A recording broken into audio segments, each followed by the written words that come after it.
dia cara aku manfaatin ChatGPT untuk bisnis. Ini udah 2025. Daripada kita takut sama AI, mendingan kita manfaatin AI untuk datengin cuan. Misalnya nih, kalau aku upload katalog bisnis aku ke AI, dia bisa kasih saran untuk meningkatkan omset. Menarik kan? Jadi di video kali ini aku bakal share gimana caranya aku pakai ChatGPT untuk bikin SOP, bikin konten, analisa keuangan, dan masih banyak lagi. Plus, aku juga bakal spill prompt apa yang aku pakai biar kamu bisa langsung cobain sendiri. Jadi, nonton sampai habis ya. Yang pertama, itu review price list atau katalog. Nah, pertama, seperti yang aku bilang di awal video, aku tuh suka pakai ChatGPT untuk review price list atau katalog bisnis aku, which is Alien Studio. Dan biasanya, prompt yang aku pakai itu seperti ini. Bayangkan ada seorang calon customer yang lagi mencari jasa dekor untuk acara Sweet 17. Tolong pelajari katalog ini dan berikan saran untuk perbaikan agar bisa meningkatkan sales. Nah, nanti si AI-nya bakal kasih kamu banyak banget saran yang bisa kamu coba gitu. Nah, tapi of course disclaimer gitu ya.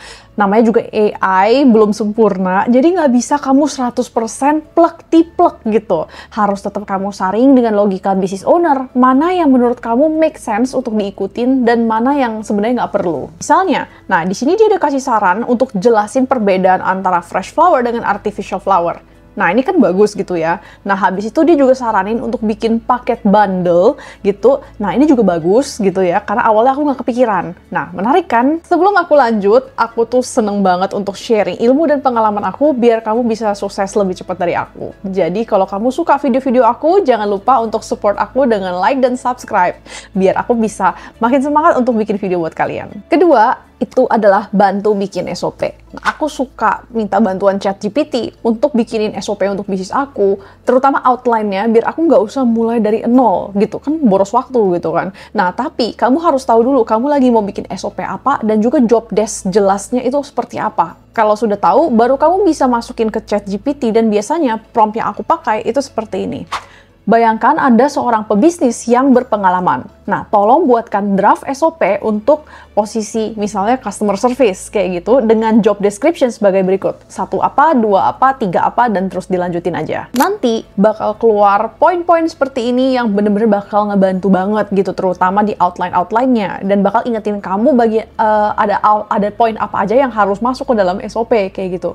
Nah, tapi inget gitu ya, AI pasti nggak akan tahu 100% cara kerja internal bisnis kamu. That's why kamu sebagai business owner tetap harus melengkapi SOP tersebut dengan cara kerja yang sudah kamu tetapkan. Bahkan sama seperti review katalog tadi, kalau misalnya SOP kamu sudah kelar gitu ya, biasanya aku bakal upload lagi ke ChatGPT, terus aku minta masih ada apa yang kurang dan perlu diperbaiki. Nah, nggak cuman buat bikin SOP dan urusin dokumen-dokumen, ChatGPT juga bisa bantu banget untuk bikin konten. Yes, jujur aja, sekarang aku udah banyak banget pakai bantuan ChatGPT untuk bikin konten untuk bisnis aku, Alien Studio, maupun Lady Boss Project gitu.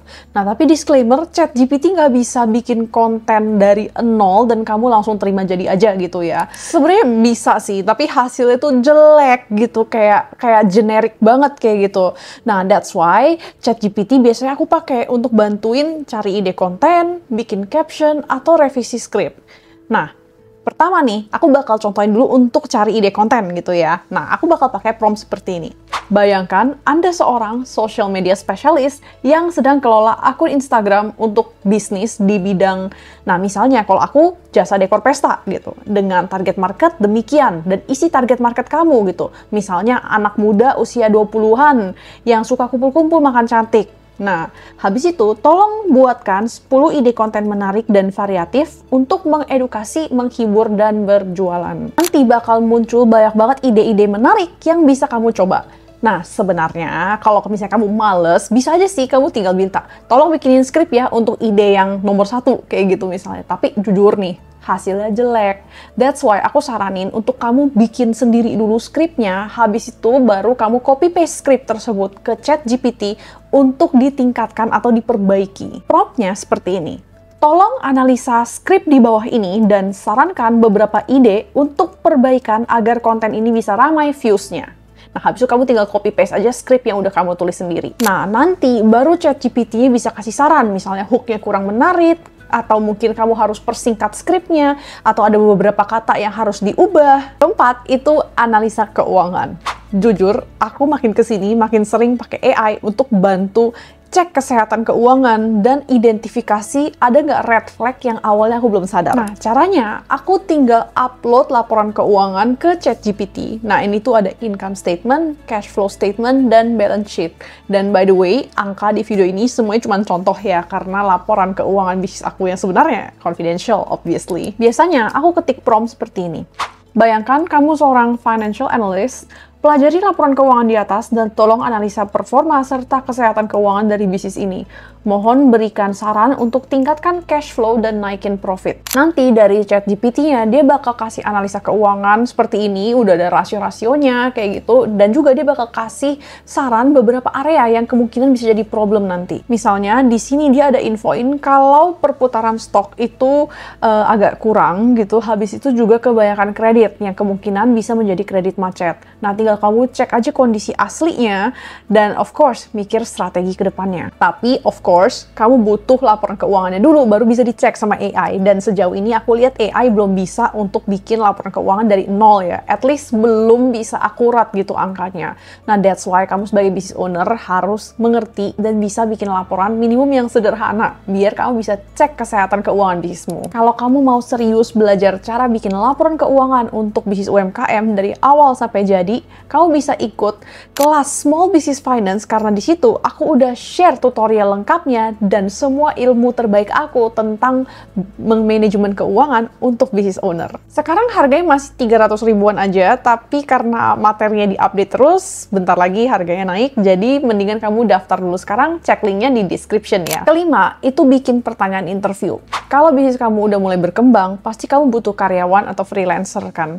Nah, biasanya aku suka pakai bantuan ChatGPT untuk bantu bikinin pertanyaan interview biar aku bisa saring kandidat yang cocok. Biar si AI bisa bikin pertanyaannya yang sesuai, kamu harus tahu dulu nih posisi pekerjaannya apa dan juga job desk lengkapnya. Habis itu syarat dan kriteria yang kamu cari dan juga apa yang mau kamu uji. Nah, tapi yang ketiga ini optional gitu ya. Nah, langsung aku contohin prompt yang aku pakai. Bayangkan Anda seorang ahli HRD. Tolong buat daftar pertanyaan interview untuk posisi kerjaannya. Nah, dengan job desk demikian, dan kamu tinggal listkan aja job desk-nya apa aja, serta kriteria demikian, dan kamu copy-paste aja syarat dan kriterianya. Contohnya, misalnya waktu itu aku lagi nyari admin customer service untuk bisnis dekor aku. Nah, habis itu si ChatGPT bakal kasih beberapa list pertanyaan-pertanyaan, dan aku tinggal pilih aja mana yang aku mau. Nah, ini juga optional, tapi kadang-kadang aku juga bakal minta ChatGPT untuk bikinin beberapa pertanyaan untuk sengaja menguji skill tertentu, misalnya problem solving. Jadi, aku bakal tambahin prompt lagi seperti ini. Tolong buatkan beberapa pertanyaan untuk menguji kemampuan problem solving kandidat tersebut. Pokoknya AI itu benar-benar membantu banget. Nah, tapi AI belum bisa menggantikan pekerjaan kita, tapi hanya membantu biar lebih cepat dan efisien aja. Setuju? That's why kalau kamu mau bisnis kamu bisa grow ke depannya, kamu bakal tetap butuh untuk rekrut tim gitu ya. Nah, tapi mungkin buat pemula kadang kamu bingung gimana caranya untuk hitung budget gaji biar kamu bisa rekrut tim tanpa rugi kayak gitu. Dan kabar baiknya sudah aku share semuanya di videoku yang ini. Jadi nonton ya. Thanks for watching dan sampai jumpa lagi di videoku yang ini.